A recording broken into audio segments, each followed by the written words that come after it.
जय हिंद साथियों, Rouse academy के ऑफिशियल यूट्यूब चैनल पे आपका एक बार फिर से स्वागत है।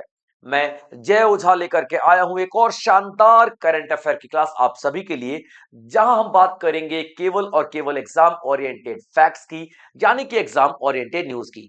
तो चलिए शुरुआत करते हैं आज के शानदार सेशन का।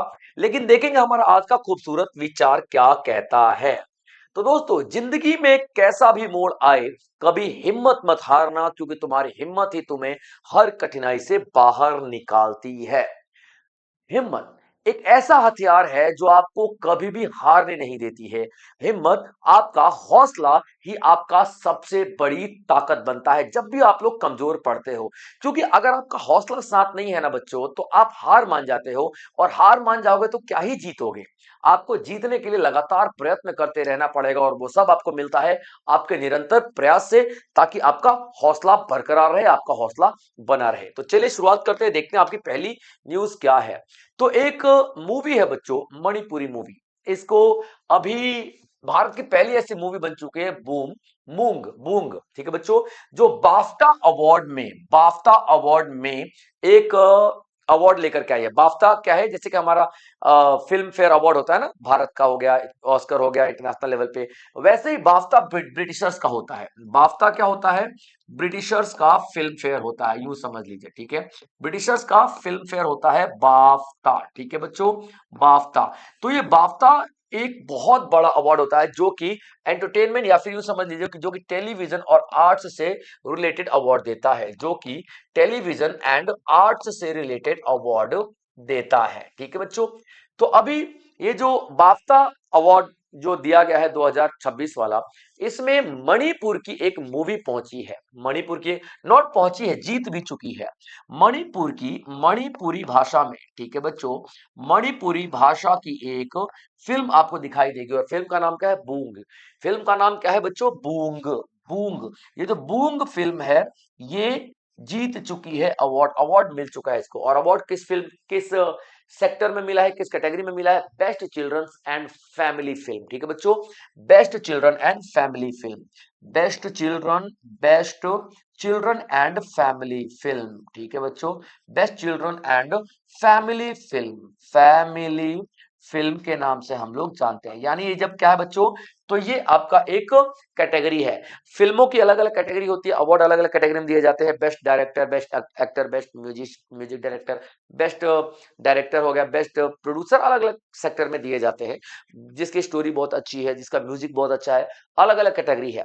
तो यहाँ पे दिया गया है best children and film family, यानी कि एक ऐसी मूवी है जो कि बच्चों के लिए बेहतर है और फैमिली के लिए बेहतर है। इस कैटेगरी में इसको अवार्ड दिया गया है। ये कैटेगरी का सबसे बड़ा अवार्ड बूंग ने ही जीता है, और इस कैटेगरी में जीतने वाली भारत की पहली फिल्म है। ये भारत की पहली फिल्म है, पहली फिल्म है इस कैटेगरी में जीतने वाली, ठीक है बच्चों। तो इंपॉर्टेंट पॉइंट। अब कहानी क्या है इस बूंग की? एक छोटा सा बच्चा होता है, वो अपनी माँ से बहुत प्यार करता है और अपनी माँ को गिफ्ट करना चाहता है कुछ। तो उसे लगता है कि उसके पिताजी उसके साथ नहीं है, तो वो अगर अपने पिताजी को लेकर के वापस आ जाए, तो ये सबसे बड़ा गिफ्ट होगा उसकी माँ के लिए। तो वो अपने पिताजी को वापस लाने में तमाम तरीके की मुश्किलें झेलता है, तमाम तरीके की परेशानियां, कठिनाइयां झेलता है। यही पूरी कहानी आपको दिखाई गई है। तो मणिपुरी मूवी जो है बूंग, उसे best children and film and family film award मिल चुका है, जीत चुकी है ये। और बाफ्ता अवार्ड में 2026 का ये अवार्ड दिया गया है, और ये भारत की पहली फिल्म बन चुकी है इस कैटेगरी में जीतने वाली, ठीक है बच्चे।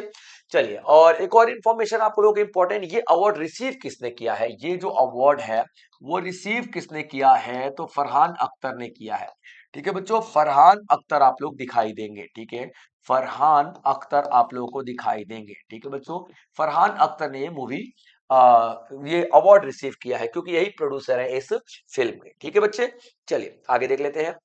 Special handloom expo, special handloom expo and NHDC 43rd foundation day, ठीक है बच्चे, याद रखना।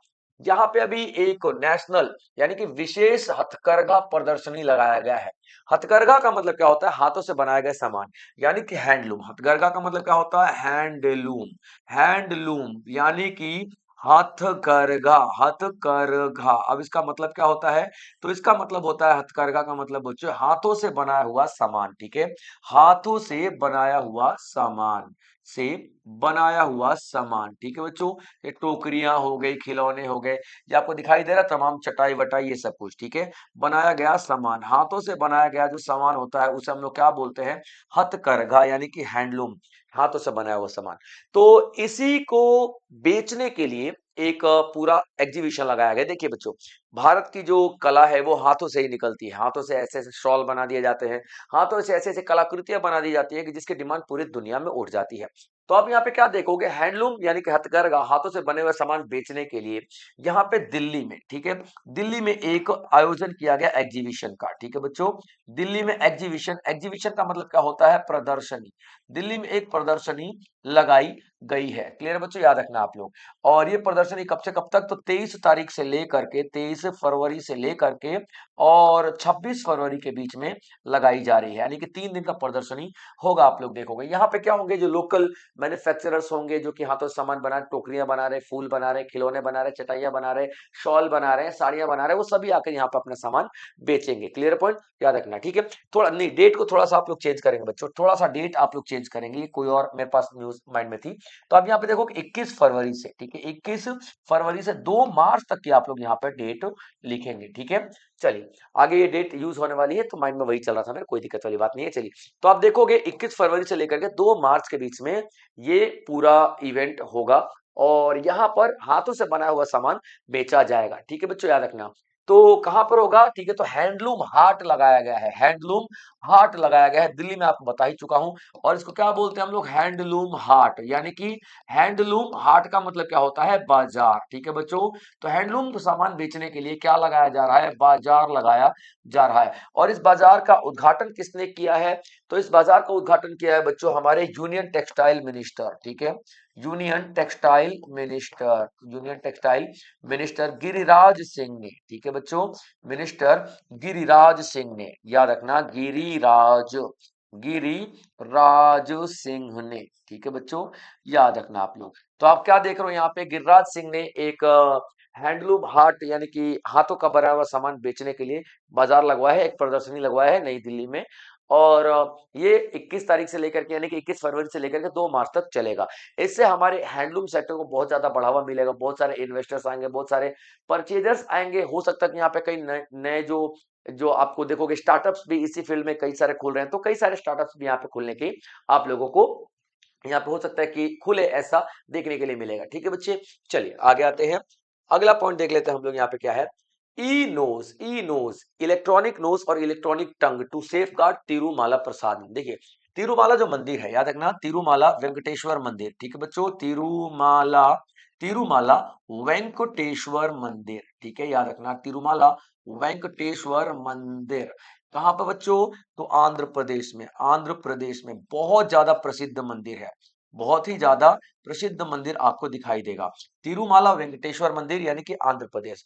अब यहाँ पे देखो, जो प्रसाद आता है ना, बहुत बड़ी क्वांटिटी में प्रसाद चढ़ता है, तो उन प्रसादों को चखने वाले यानी कि खाने वाले बहुत सारे श्रद्धालु होते हैं। तो इन प्रसादों की जो क्वालिटी है वो चेक करने के लिए इलेक्ट्रॉनिक नोज यानी कि इलेक्ट्रॉनिक नाक और इलेक्ट्रॉनिक टंग यानी कि इलेक्ट्रॉनिक जीभ बनाई गई है, ठीक है, देखना, जीभ बनाई गई है।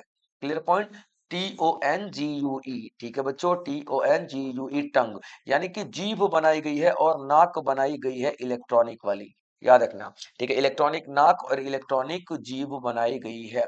ये पॉइंट आप लोग याद रख लेना। तो अब ये क्या नाक सूंघ के बता देगा प्रसाद की क्वालिटी कैसी है, खराब है, सड़ा गला है, या फिर जीभ पे जो इलेक्ट्रॉनिक है, हमारी जीभ थोड़ी कि हम लोग सड़ा गला खा के देख रहे हैं, जीभ पे हम लोग रख देंगे, वो बता देगा, जो मशीन होगी वो बता देगी कि हाँ भैया इस तरीके की जो प्रसाद चढ़ाया जा रहा है वो खराब है। तो इलेक्ट्रॉनिक नाक और इलेक्ट्रॉनिक जीभ, और ये दोनों दोनों प्रणाली है, दोनों के दोनों जो सिस्टम है ना, वो आर्टिफिशियल इंटेलिजेंस से चलेंगे, यानी कि AI से चलेंगे, आर्टिफिशियल इंटेलिजेंस के जरिए चलाए जाएंगे, ठीक है बच्चों, याद रखना। तो ये बहुत ही बेहतरीन क्वालिटी का टेक्नोलॉजी आपको यहाँ पे देखने के लिए मिल रही है। और ये क्यों किया जा रहा है? ताकि हमारे प्रसाद सही तरीके से इस्तेमाल किए जा सके। ठीक है बच्चों, अब आप लोग यहाँ पे देखोगे इस पे कितना पैसा खर्च किया जा रहा है, तो 25 करोड़ का पैसा इसमें खर्च किया जाएगा, ये दोनों के दोनों प्रणालियों पे। और इसको जो सर्टिफिकेट मिल चुका है, तो किससे मिल चुका है, FSSAI से मिल चुका है, यानी कि food safety and standard, food safety यानी कि फूड सेफ्टी ठीक है बच्चों, फूड सेफ्टी एंड स्टैंडर्ड, ठीक है बच्चों, food safety and standard authority of India, ठीक है, अथॉरिटी ऑफ इंडिया, इससे इसको लाइसेंस भी मिल चुका है कि भैया हाँ ये सही चीज है और इसको आप लोग इस्तेमाल कर सकते हो। तो आप देखोगे कि आंध्र प्रदेश के तिरुमाला वेंकटेश्वर मंदिर जो है, यहाँ पर एक इलेक्ट्रॉनिक नाक बनाई गई है, मशीन वाली नाक और मशीन वाली जीभ, जो कि ये बता देगी कि हाँ भैया प्रसाद कितना सड़ा गला है, प्रसाद कितना साफ सुथरा है। ठीक है बच्चे, चलिए आगे देख लेते हैं। राजस्थान ने होम स्टे स्कीम लॉन्च किया है। होम स्टे का मतलब क्या होता है, जहां पर जो टूरिस्ट आएंगे आपके घर में रुकते हैं, और आप होटल नहीं है आपका, लेकिन आपका घर है, एक दो कमरे खाली हैं, आपने उस घर में बेड वेड लगा रखे हैं, टूरिस्ट आएंगे आपका वही कमरा 2-4 दिन के लिए किराए पे ले लेंगे, यानी कि घर है, घर में स्टे करने के पैसे देंगे, घर में रुकने के पैसे देंगे। तो राजस्थान ने यहाँ पे क्या किया है, ग्रामीण क्षेत्र में, ठीक है बच्चों, ग्रामीण क्षेत्रों के लिए राजस्थान ने ग्रामीण क्षेत्रों के लिए टूरिज्म बढ़ाने के लिए, क्या बढ़ाने के लिए, टूरिज्म बढ़ाने के लिए, यानी कि पर्यटन बढ़ाने के लिए, ठीक है बच्चों, टूरिज्म यानी कि पर्यटन को बढ़ाने के लिए क्या किया है, ठीक है, एक स्कीम लॉन्च किया है, और वो स्कीम का नाम आप लोग क्या रखोगे, होम स्टे स्कीम, ठीक है बच्चों, home stay scheme, home stay योजना, ठीक है, होम स्टे योजना, ठीक है बच्चों, एक बात याद रखना, होम स्टे योजना लॉन्च की है।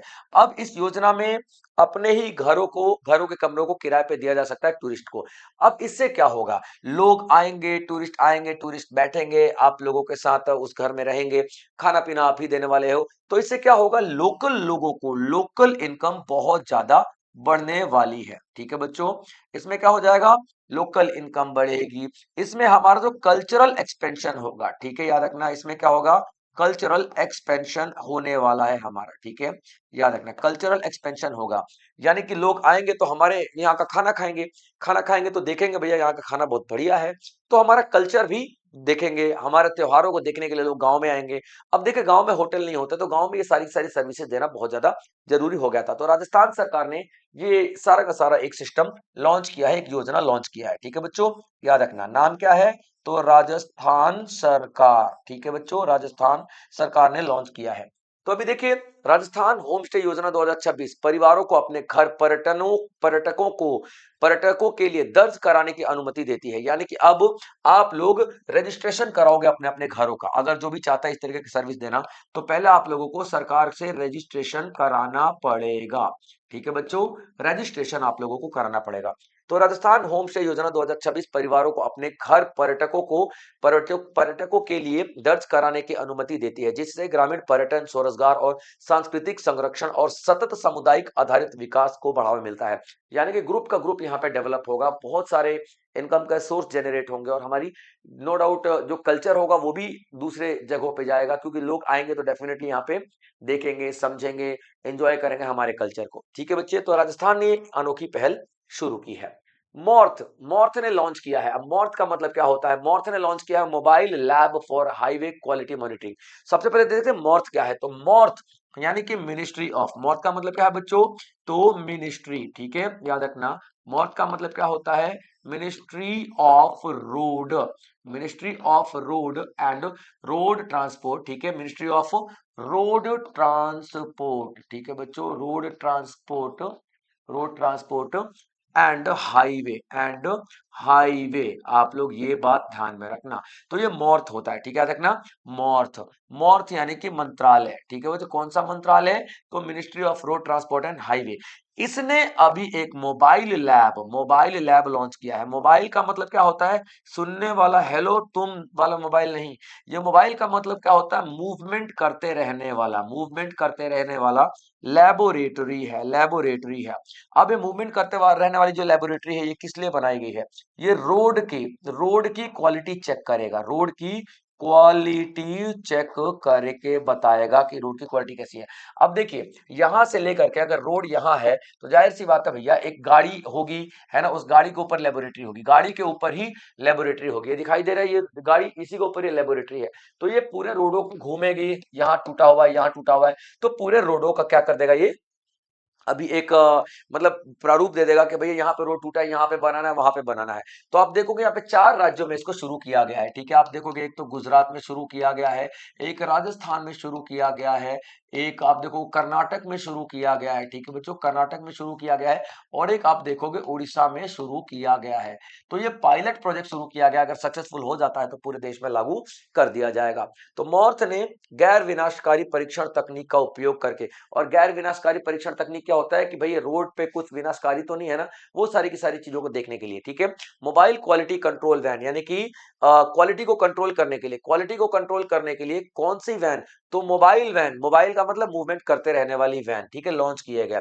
राष्ट्रीय राजमार्ग मानकों को मजबूत करने के लिए राजस्थान, गुजरात, कर्नाटक और उड़ीसा में पायलट परियोजनाएं शुरू की गई। पायलट का मतलब क्या होता है, पहले देखेंगे, सब कुछ ठीक रहा तो हम इसको लॉन्च कर डालेंगे, ठीक है बच्चों। चलिए आगे देख लेते हैं।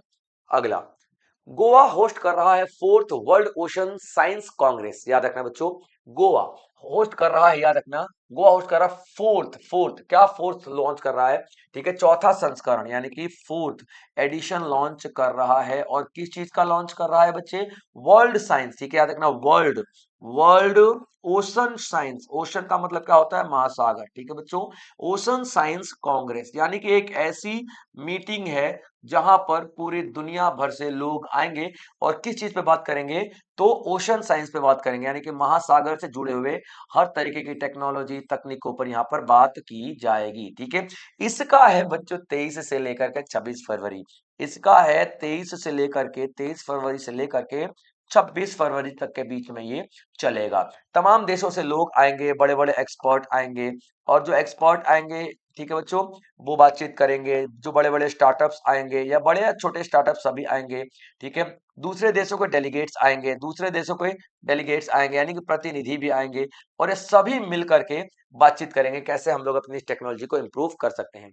और ये कहाँ पर आयोजित किया गया है, यानी कि मीटिंग जो यानी कि जो कांग्रेस होगी वो कहाँ पे होगी बच्चों, तो याद रखना गोवा में ही होगी। गोवा में एक दोनापोला जगह है, गोवा में क्या है, या फिर छोड़ो वो छोड़ो, गोवा की एक यूनिवर्सिटी है, यही लिख लो, गोवा में एक लोकल जगह दोनापोला, दोनापोला में एक यूनिवर्सिटी है, ठीक है। नेशनल इंस्टीट्यूट ऑफ, याद रखना क्या है उसका नाम, नेशनल, ठीक है बच्चों, क्या है उसका नाम, national institute, national institute of, national institute of oceanography, oceanography, ठीक है बच्चों, ओशियनोग्राफी, ठीक है, याद रखना। तो क्या है, national institute of oceanography, national institute of oceanography, ये आप लोग देखोगे, ठीक है।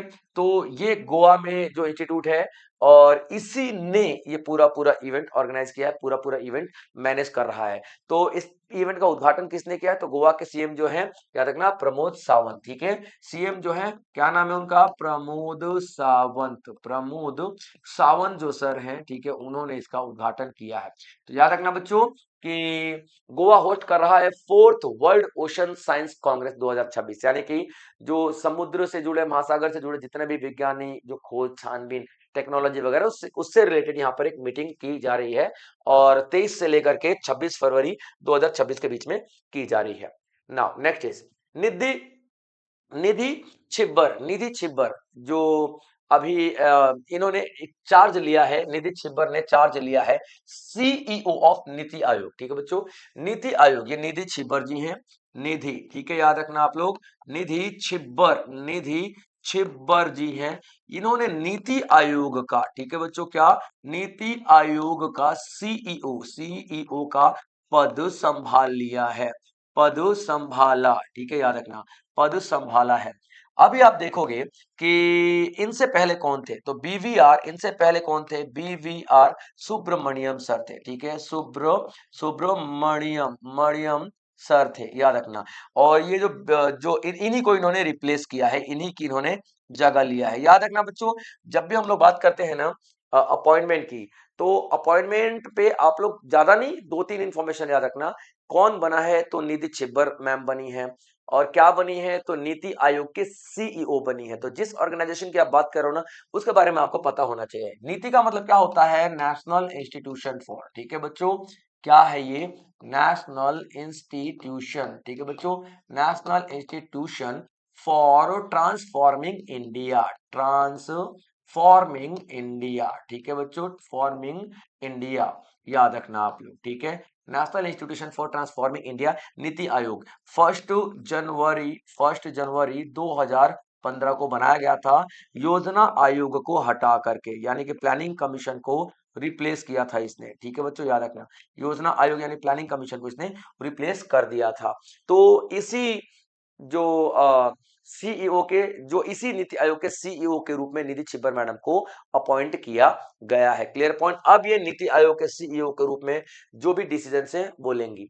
अभी अगले से न्यूज आ रही है आईएनएस अंजादीप, आईएनएस अंजादीप, ठीक है। आईएनएस जब भी आप लोग देखना बच्चों, तो इसका मतलब समझ जाना कि हम बात कर रहे हैं इंडियन नेवल शिप की, ठीक है, इंडियन नेवल शिप की। तो आईएनएस जो है, एक आईएनएस अंजादीप आप लोग देखोगे, अंजादीप, आईएनएस अंजादीप, आईएनएस अंजादीप को कमीशन किया जा रहा है। कमीशन का मतलब क्या होता है, पानी में उतार करके काम शुरू कर देना। कमीशन किया जा रहा है कब, तो 27 फरवरी को कमीशन किया जाएगा, याद रखना। यानी इंडियन नेवी इसको इस्तेमाल करना शुरू कर देगी, ठीक है। तो Indian navy will commission INS Anjadip third, INS Anjadip on 27 February 2026, ठीक है बच्चों, याद रखना। अब ये किस तरीके की शिप है, याद रखना, यहां पे कह रहा है थर्ड एएसडब्ल्यू सी, यानी एंटी सबमरीन वॉरफेयर, ठीक है बच्चों, याद रख किस तरीके की शिप है, याद रखना एक कैटेगरी है, यानी कि एक क्लास है। किस क्लास की शिप है, किस क्लास की शिप है, तो क्लास ध्यान सुनना, एंटी सबमरीन वॉरफेयर, क्या, anti submarine, anti submarine warfare, ठीक है बच्चों, एंटी सबमरीन वॉरफेयर। ये हो गया आपका एएसडब्ल्यू। उसके बाद शैलो वाटर क्राफ्ट, ठीक है, यानी शैलो वाटर क्राफ्ट, बहुत ज्यादा नीचे नहीं जाएगी, शैलो वाटर क्राफ्ट, ठीक है बच्चों, शैलो वाटर क्राफ्ट, यानी बहुत ज्यादा तो नीचे नहीं जाएगी, ऊपर ऊपर रहती है ये पनडुब्बी, ठीक है। Shallow water craft, shallow water craft, ये एक क्लास है, क्लास, यानी कि इसी इसी क्लास की एएसडब्ल्यू और एसडब्ल्यूसी, यानी कि एएसडब्ल्यू एसडब्ल्यूसी एएसडब्ल्यू, ठीक है बच्चों, एएसडब्ल्यू एसडब्ल्यूसी, इस क्लास की टोटल 8 शिप बनानी थी, 8 शिप बनानी थी। उस 8 में से तीसरे नंबर की है अंजादीप, तीसरे नंबर की है अंजादीप, यानी कि 3 बन चुकी है, तीसरा नंबर है, चौथा, पांचवा, छठवा, सातवां, आठवां, 5 अभी और बाकी हैं, ठीक है बच्चों। अब जब भी आप शिप की बात करोगे ना, तो एक इंपॉर्टेंट सवाल याद आता है, ये शिप को बनाया किसने है। ये शिप को बनाने का बहुत ज्यादा सवाल आप लोगों से पूछा जाता है। तो इस शिप को बनाया है भाई साहब garden rich ship builders engineers ने, ठीक है, याद रखना। क्या नाम है इनका, गार्डन रिच, यहाँ पे लिख लेते हैं बच्चों, ठीक है, याद रखना, क्या नाम है, गार्डन रिच, ठीक है, याद रखेंगे आप लोग, garden rich ship builders, garden rich ship builders, ठीक है, शिप बिल्डर्स इंजीनियर, क्लियर है बच्चों, इंजीनियर, ठीक है, याद रखना, garden rich ship builders engineer की हम बात कर रहे हैं, ठीक है, याद रखेंगे आप लोग। तो ये कलकत्ता की एक कंपनी है, ठीक है, कोलकाता की एक कंपनी है, कोलकाता की एक कंपनी, इसने बनाया हुआ है पूरा का पूरा सिस्टम, ठीक है। तो आप लोग देखो, इंडियन नेवी कमीशन कर रही है, और यानी कि कमीशन की शुरुआत कर रही है चीजें, चीजों को, मतलब इस शिप को यूज करना। तो आईएनएस अंजादीप, और ये कहाँ पे किया जाएगा, तो चेन्नई में किया जाएगा, कहाँ पे, चेन्नई में कमीशन किया जाएगा, ठीक है। चलिए, तो भारतीय नौसेना 27 फरवरी 2026 को चेन्नई में आईएनएस अंजादीप के आईएनएस अंजादीप, जो कि तीसरा anti submarine warfare shallow water craft जहाज को कमीशन करेगी। इसे गार्डन रिच शिप बिल्डर्स और इंजीनियर्स द्वारा निर्मित किया गया है, ठीक है बच्चों। तो ये बहुत ही एक बेहतरीन आईएनएस अंजादीप आप लोगों को दिखाई देगा, क्योंकि इससे हमारे इंडियन नेवी की ताकत बहुत ज्यादा बढ़ जाएगी। तो दोस्तों, ये था हमारा आज का सेशन। आई होप आप लोगों ने एंजॉय किया होगा और नोट्स जरूर बनाए होंगे। तो इसी तरीके के और भी बेहतरीन सेशंस मैं आप लोगों के लिए लेकर के आता रहूंगा। तब तक आप लोग अपना ध्यान रखेंगे बच्चों। जय हिंद।